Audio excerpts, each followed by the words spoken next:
Okay, so everybody, welcome to Industry of Impact, Automated Marketing's live stream and podcast. And we basically like to get people, extraordinary people, who are doing things that are having a positive impact on society, on their communities, and on the business community. So we like to get them on here and talk to them. My name is Bill Allen, and I'm head of sales for Automated Marketing. And my two co-hosts I have with me, Julian and Stephanie Meir. If you want to go ahead and say hi. Hello, everybody. How's it going, LinkedIn? All right, and on to our guest for today. We have Jeff and Dayna. I want to make sure I say it correctly, though. Is it Hohlfeldt or Hohlfeldt? Yep. Perfect. Okay. I'm not sure I heard a difference there. Yeah, I didn't know if you pronounced the D or not, was my question. Yeah. Right. Well, and I was rushing her getting signed on. She's now technically a Dellinger. If that's okay. But I said, go, just put Hohlfeldt. That's It will be okay. the brother sister It from was the my old name. days. It was my name for a long time. I actually saw that on the website, and I was like, oh, that's odd. Yeah. But That's yeah. me. That was Very just me good. being a bossy older I'm brother. married. That's okay. So did you guys grow up in Detroit? Is that what I read? Yep. Grew up right outside Detroit, Grosse Pointe, Michigan. Very cool. So maybe we kind of talk about the business a bit, Jeff. And Yeah. I think it's an extraordinary business. I understand that it's third generation. Yes. And the Meir family is in kind of the same space. This is a second generation business, I believe. No, we're or also third. We're also Third, third yeah. generation. Yeah. Very cool. Awesome. Very cool. High five. Air high five. Yeah. So tell me a little bit about the both of you, if you will. Yeah, sure. Do you want to about us personally or about the business? Yeah. Whatever you want to talk about. This is about you and your business and what you do. In the Okay, community. yeah, sure. So my name is Jeff Hohlfeldt. I'm the vice president of Northern Industrial Manufacturing. We are a tier 1 automotive supplier. Got customers like General Motors, some of the bigger players, ZF Industries, predominantly automotive. And we produce what's called a shim, a selective fit thrust washer, shim, spacer, all generally are about the same. We make up the tolerance stack up from the entire supply chain for customers that make axles, transmissions, components like that. Companies in Harrison Township, and we've got just under 50 employees and under 20 million in revenue. And we only make that one product. So we do stamping and grinding and color coding and a variety of other different in-house techniques that we're processing, and everything we do is metal. Very cool. Very And nice. so when I was looking at kind of what the supply chain looks like, right? I was fascinated because I didn't know this existed, where they actually the manufacturers will make a rough product and then send it to you to make it as near perfect as you can get it, right? As you were talking about how much it costs to get a perfect product, right? Right. So that's 90% of the way there. So the only difference would be is the customer's application, the transmission, the axle, they're going to design all of the other components in a more rough state. So they're going to buy it from a bunch of different suppliers, bring it in. And then at the very end, after they've assembled all the rougher parts, they're going to have slop in their design. They measure that slop, and then they'll come to us to make up that small section of the slop, if you will. Gotcha. So when they bring them all together, they'll measure it, and it'll say -3. They'll then put a +3 of our shim in. -3 + 3 is 0. That's exactly what they want to have. And now all of those components go together nicely. Very Wow. cool. That is a very fascinating niche, I have to say. It is very, Very very, precise. very niche business. Yeah, and judging by the amount of awards that are on your website, it's obvious that you do an incredible job of it, right? We do. Yeah. Thank you. We're really proud of our team and the accomplishments. And these are not the easiest customers to deal with when you're talking about the OEMs that have the very rigorous demands and a lot of volumes and forecasting scheduling issues. And yeah, we do a great job. The team does a phenomenal job. Yeah, I also understand that you don't necessarily get forecasting or anything. It just like comes in. Like, Yeah, exactly. Because we have to wait for all of the other suppliers to have their product assembled. So quite literally, the plant doesn't know how the other suppliers are doing until the parts are there. They've installed them. They've measured our part and installed I it. gotcha. And so every day is a new and different day because of the 20, 50, 100 different suppliers in that supply chain loop. If any one of them has a day where they change a tooling and it becomes a little bit different than it was yesterday, it changes the whole stack. Wow. Got it. Are you Yeah. currently at the manufacturing plant right now? You know what? Right now, this actually worked out. So I'm visiting my sister, Dayna, who's the founder of a nonprofit down in Hilton Head doing the manufacturing of t-shirts. I won't steal her thunder, but we're actually together there in Okay. Hilton Oh, Head. wow. It did look like it was a manufacturing plant. It kind of is. We have Yeah. a warehouse and it is not pretty, but Got it's amazing and it's an efficient workspace. So what inspired you to start Pockets Full of Sunshine? Okay. And tell us a little bit about it first. Maybe. Yeah, for sure. Yeah. So Pockets Full of Sunshine was started back in really 2015. Actually, Jeff was kind of really instrumental in starting it. He was sitting in a meeting and saw, let's see how I do this. Just do this cute little sunshine right here. Mhm. So he said, what are those cute sunshines? You know, what are they doing on your desk to this big company? And he said, could I send them to my sister? She's a special ed teacher. And he said, absolutely. You can send as many of them as you want. And so I got a box of them and just the wheels in my brain started turning and I started talking to people. Here in Hilton Head, we have an incredible community, but there are gaps missing with our special needs population as they age out of school at 21. So in other states, it might be older. In Michigan, it's 26. They graduate from high school at 26.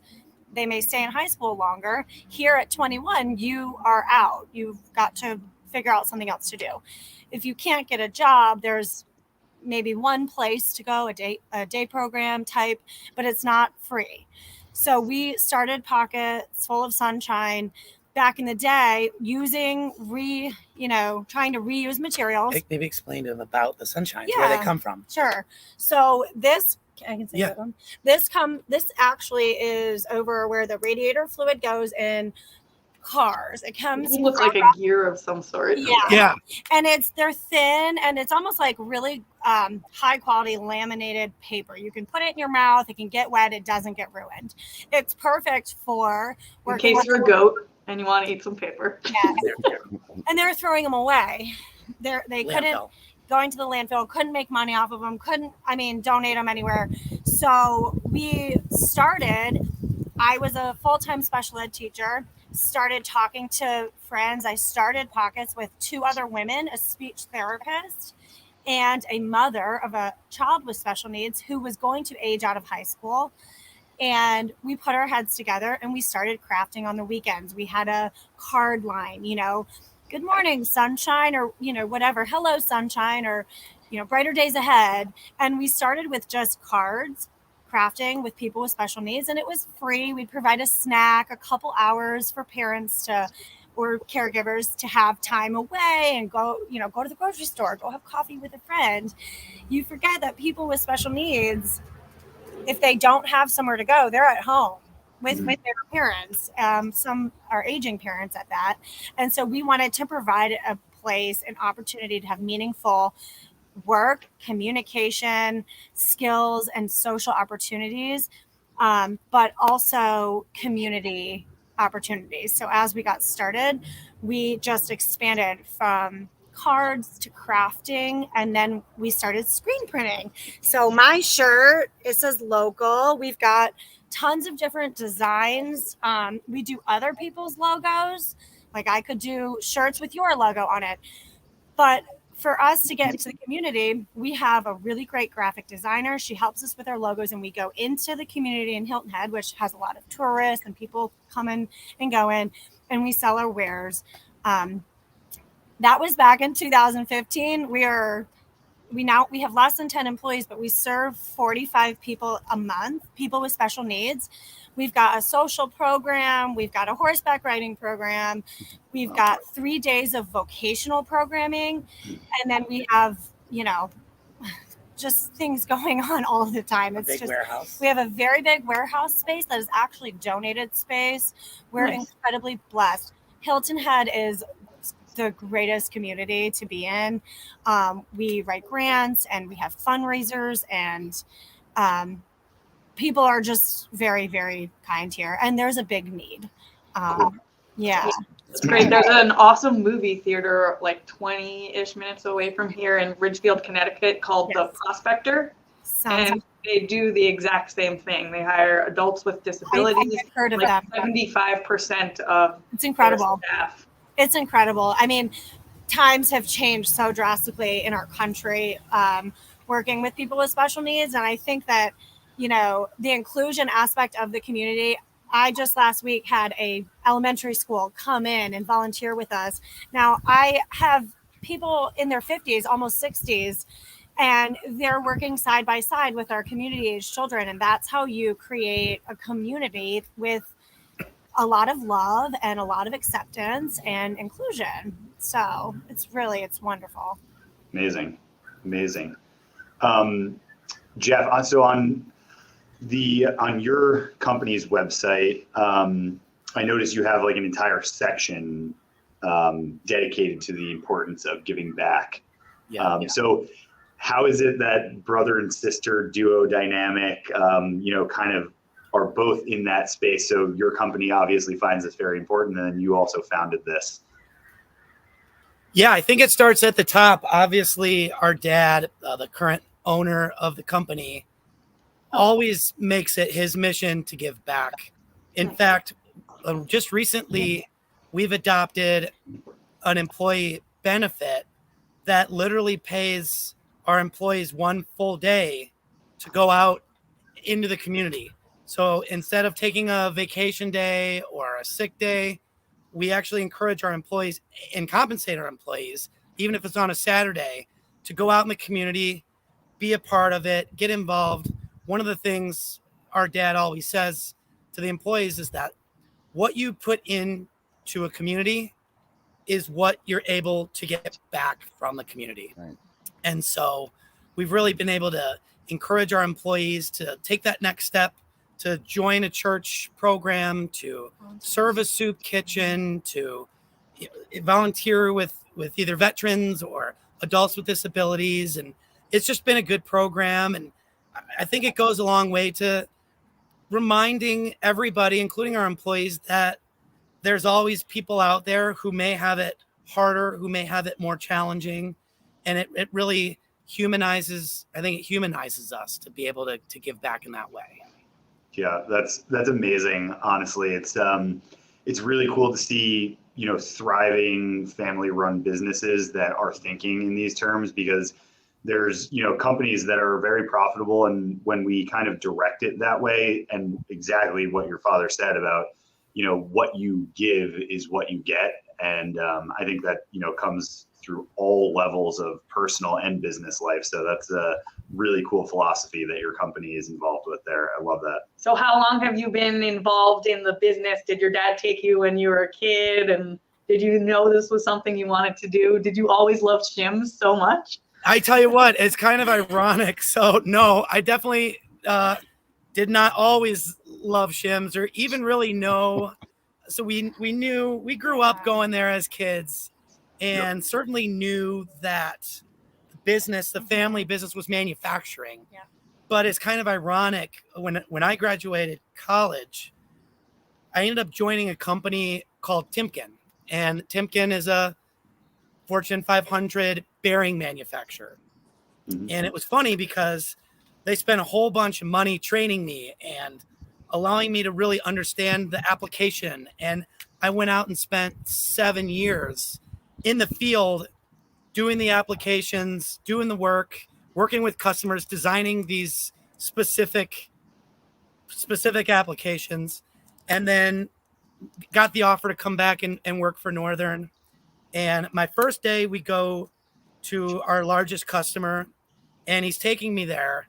And quite literally, not even this, can't even make this up. They're pulling Timken bearings outside of Timken boxes. They're pulling Northern shims, slapping them together and installing them into an axle. And I'm like, Dad, this is what you do? I know all about this. In fact, I probably know more about it than you do at this point because I've had all this training. We could have been working together. So my first call was actually Timken to say, hey, I'm now a shim guy. Let's talk. So it's just awesome. It's kind of funny how the world works that way, but it wasn't always slated to go into the family business. It was never a pressure. It was never a given. We didn't have a job when we graduated. And of course, we're both so proud of Dayna and her venture down in Hilton Head. We're here now. There's no way we're getting her back. No. I mean, it's just Hilton Head or Detroit. Gee, that's a tough choice right there. Right. Very cool. Awesome. Yeah, similarly, we never had any of the pressure from our father, and we're on very different trajectories and then found our way back. Yeah. So I guess an interesting question for the whole group. So what's the age difference between and who got better grades? And hold on, this is our favorite game. We like to guess. We like to have people guess. I like it. Sort of gave it away at the beginning. Yeah. We could guess the difference in age, but you did say you were older. But who's older? And we don't get offended. There is. Like, there's no way of telling. There's no way of telling. You guys look like you could possibly be twins. Wait, yeah, are you twins? Twins, Yeah. fraternal. No. No, we're I got nothing. Got nothing? All right. No. I'm older. Are you? Yep. By People One- usually a guess year and a half? because of the beard, and he's taller than me. But 4 Well, years we and can't- 4 years and 3 days. yep, 4 years and 3 days. Oh wow. No way. Cool. Yep. Cool. Yep. And how about you guys? What's the age gap? Just 2 years. Too. Just Okay. years I'm Yeah. older. Yeah, he's older. And I don't know neither of us got particularly outstanding grades. Yeah, or bad. We were just mediocre students. And then when we went to college is when we started studying our passions and we got great grades. But in high school, we really didn't. Yeah. They were just. I mean, obviously I was way cooler, but all else aside, I think we That's got usually the about, way it is with the older siblings, you know? I'm not going to say anything. I might get slapped under the table. smart. Yeah, right. Smart. Yeah, That's good move. Good move. right. All right, this is one that our VP loves to ask people. Pineapple pizza. How does it make you feel? Yeah. I'm all right with it. Yeah, me too. Me too. It's not Wow. my first choice, but Yeah, I mean, I don't like anchovies, I'm okay but with it. Did you guys get along as kids? Or you- Yeah. Oh, yeah. We've always been very close. I mean, always. always. Yep. Yeah. Yeah, What about you guys? Yeah. definitely. I Likewise. mean, we had our moments, don't get Of course, us too. Yeah. But yes, but for the most part, always had each other's backs, no matter yes, what. Same with us. Same. Do you have any other siblings? Just us. Just us. Just us all. Yeah. Y'all too. What about you? You two? Yep, Yep. just the two of us. So cool. How is it working together? I mean, I know you're supposed to be asking us questions, but is that an interesting dynamic? Because working with dad, in my case, is interesting, but working with dad and sister so closely could get interesting. I mean, we literally used to share this office. And I've just moved out because we're on the phone too much now. We used to do a lot more just computer stuff, and I would listen into some and he'd listen into some. And so now I guess it's like good to have a little bit of space, but honestly, I kind of miss him. Yeah, I mean, the dynamic, it's always an interesting balance. And luckily we have very opposing skill sets that, they complement each other in a lot of ways. And we really like to do different things. So it's not like we're vying for the same space at all. But, I think with anything, it all comes down to really crystal clear communication and really making sure you're seeing from the other person's perspective. Because obviously, if she's really pushing for something within the business, it has to be taken into consideration the same way it would be family member or not. So trying to be, as non-biased as possible, I think is really important. And then also just, I think one of the most interesting things for me is, you have the personal relationship, the family relationship outside of business, and then the relationship inside the business. And people don't really get that those lines are almost impossible to separate. So just like keeping people happy outside translates to keeping people happy inside and vice versa. So, and it's interesting because we see each other all the time here, but we're always very occupied with our own portions of the day. So sometimes I feel like I don't even say 3 words to him. It's like, hey, good morning. And then I'm over there and you're over there. And it's actually nice to spend some time with each other outside of work and do something fun where we actually get to hang out. Hang out. Yeah. So that's not, even though we're here. And I really love the fact that my dad's here and my brother's here and I actually get to see them and maybe sit down and have lunch with them. But as he said, we just have our unique abilities. And so for the most part, they don't really cross too often. So what are some of the challenges that you find with family business and some of the maybe couple top 2-3 tips or recommendations for other people in family businesses? Yeah. So I think one of the, you mentioned the kind of the gray area. I think one of the biggest challenges any family business has is, look, it's your dad. I mean, is it my dad or is it my boss? Who's calling me right now? It's the middle of the day. I'm in Hilton Head getting ready to go on a podcast. Is it my dad talking about taking out his boat, or is it my boss talking about, a very important client meeting that we have next week? And so I think sometimes that's a big challenge is being able to keep it separate enough, but not separate, because at the end of the day, we are building a family business and the word family is in there. And so what he's coming up with, his ideas, not only is he the boss, but he's family. My ideas, same thing. And you mentioned the crystal clear communication. I think making sure that people aren't sweeping issues under the rug. I mean, it's no different than, I guess, a relationship you would have with a spouse, a girlfriend, or what have you. But having that communication, level setting expectations, and just trying to make sure that everybody's on the same page as best as you can, mostly done through communication. Yep. The other advantage we have sounds like it's similar to what you have. It's funny, we're working with a consultant right now on kind of transitioning the business, helping with some of my leadership skills. And we did a DISC assessment. And the DISC assessment, I don't know if you're familiar with it, but Absolutely. It basically is how you manage, how you lead, what type of person you are. And we knew this on paper, but it was fun to see. My dad and I are super opposites. So I'm a DI, which is dominating and influencing.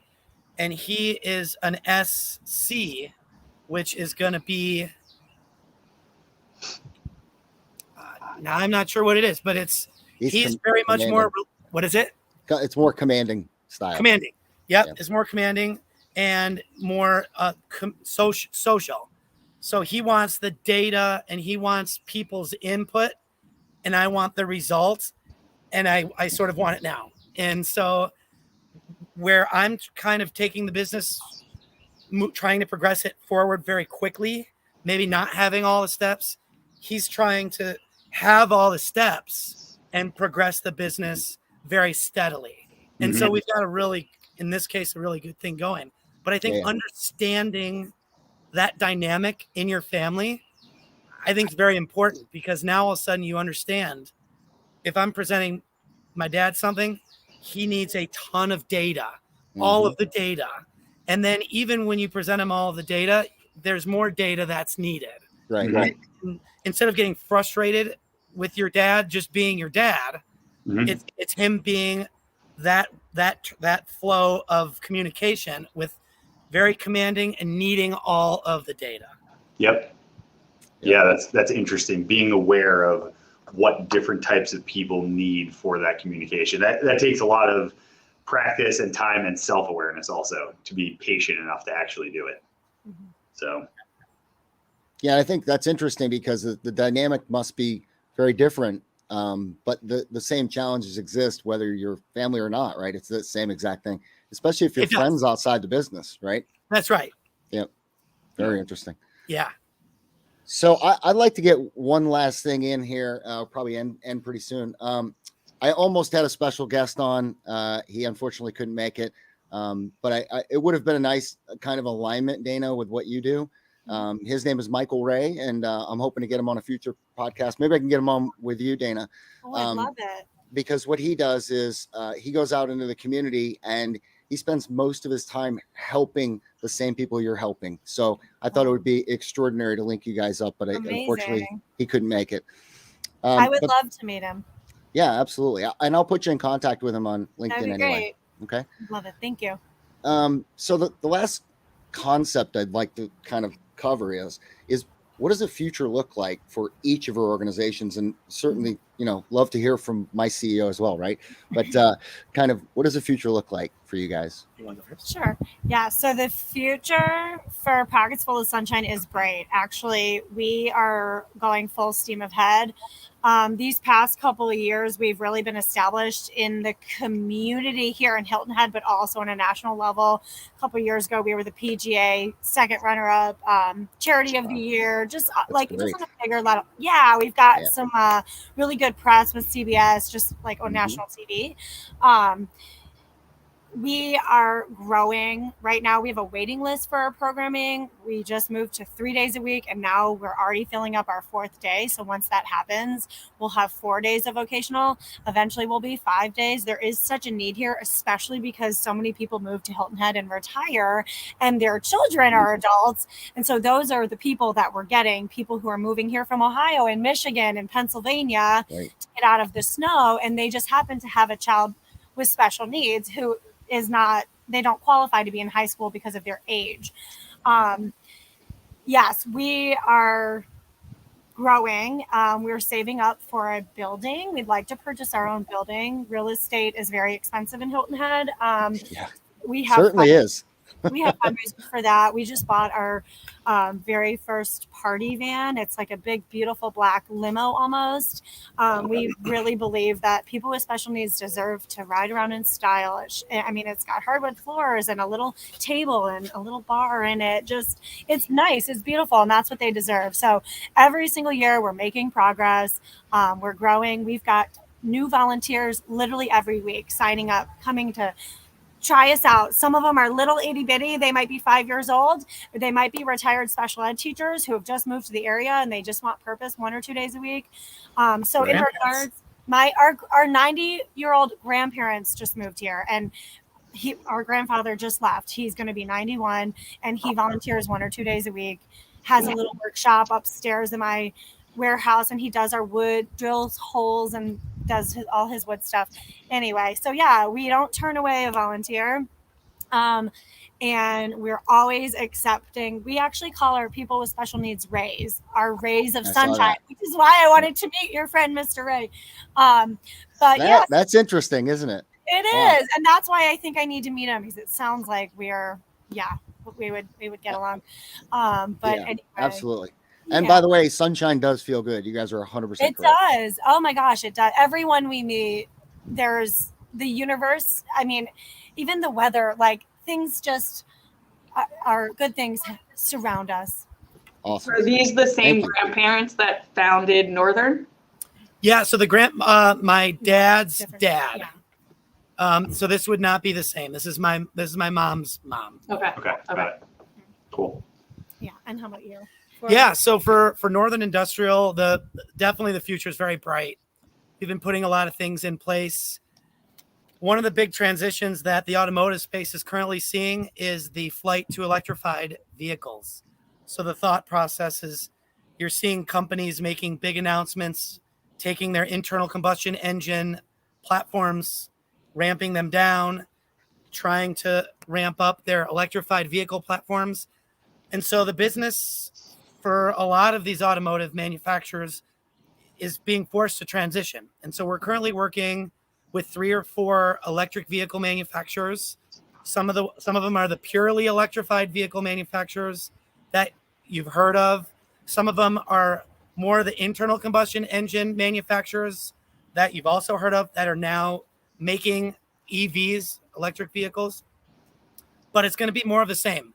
We know we're going to be still the world's #1 manufacturer of this very selective type of product, this shim thrust washer spacer type market. And we're expanding into closer tolerance materials. So right now, we've just landed a grinder last year, and we're landing another one the end of this year. This grinder is capable of producing these metal parts to a tolerance plus or minus 1/100th of the human hair. Wow. So if you divide a human hair into 100, we can actually probably take it to 200, but I won't exaggerate, so we'll leave it at 100. And quite literally, in addition to being able to grind that close of a tolerance, we're doing about 3,000 an hour. So a lot of the aerospace companies, they can hit those tolerances, but they only need to make 200 a year. Mm-hmm. We have to make 2 million a year. And so for us, it's a bright future, diversified customer base, mostly automotive, but probably going to expand into some larger square footage in terms of warehousing space, new technology on the grinding front, and then just having a lot of fun helping our customers and making the world's best shims. Very cool. Awesome. Hey, you got to see them. I mean, that's just. You really do. I wish I had some. You know what? I'll send you some shims. You'll love it. We all love shiny objects. What's your favorite color? We can get them in different colors. Oh. I'll give them AMI blue, of course. Okay, there we go. Awesome. Boy. And Julian, you want to talk a bit about the future of AMI? Yeah. So can we get a quick intro of AMI? Yeah. So just in brief, company dates back to 1903. My grandfather was actually just doing deliveries for a rubber stamp manufacturing company out of Manhattan. World War II rolled around. He went away to be a pilot in the war. Dropped rations. Yep. Served the front lines, dropping food and supplies. Wow. And then when he came back, he went into sales and he rose to be the top salesperson. The owner of the company at that time, American Stamp, did not have children or a succession plan for the business. So they worked out a deal where he kind of purchased them over time. Fast forward, my father came into the business and he was introduced to a German company that sold metal wheel numbering machines. So if you see in a bank, them, stamping pages with a metal numbering machine. He got the exclusive distribution rights for that company in North America, the Reiner company.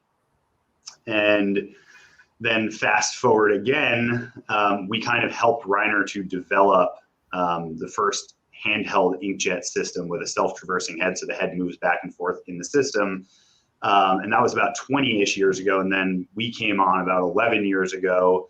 And I met somebody who was much more in the high-speed automated side of our business. So I started to become educated on that side of the business.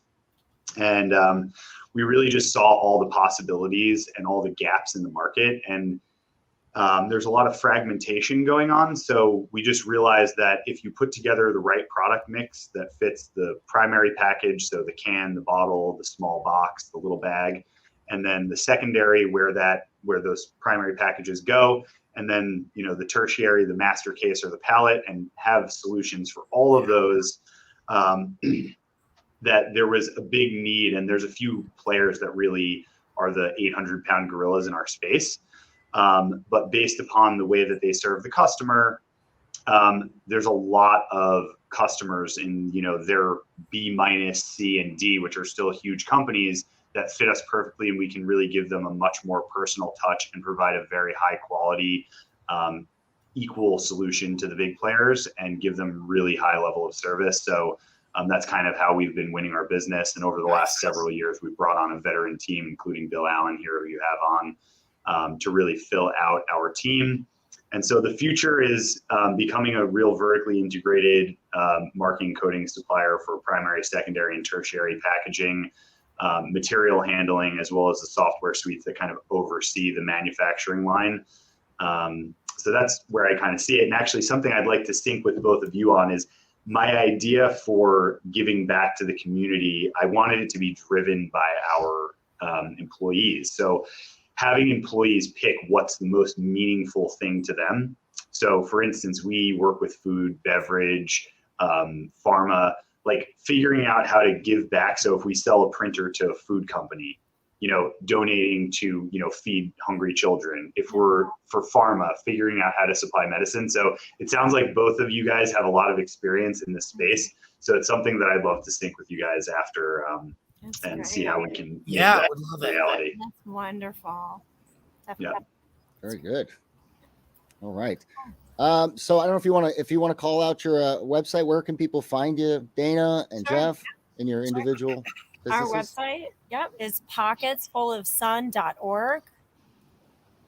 And then ours is northernindmfg.com.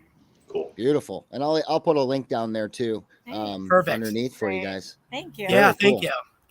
Yeah, we really appreciate the great. time today, and anytime we can be together. Absolutely. And have a little brother sister rivalry going on the camera is a good thing. And how often do you guys get to actually see each other?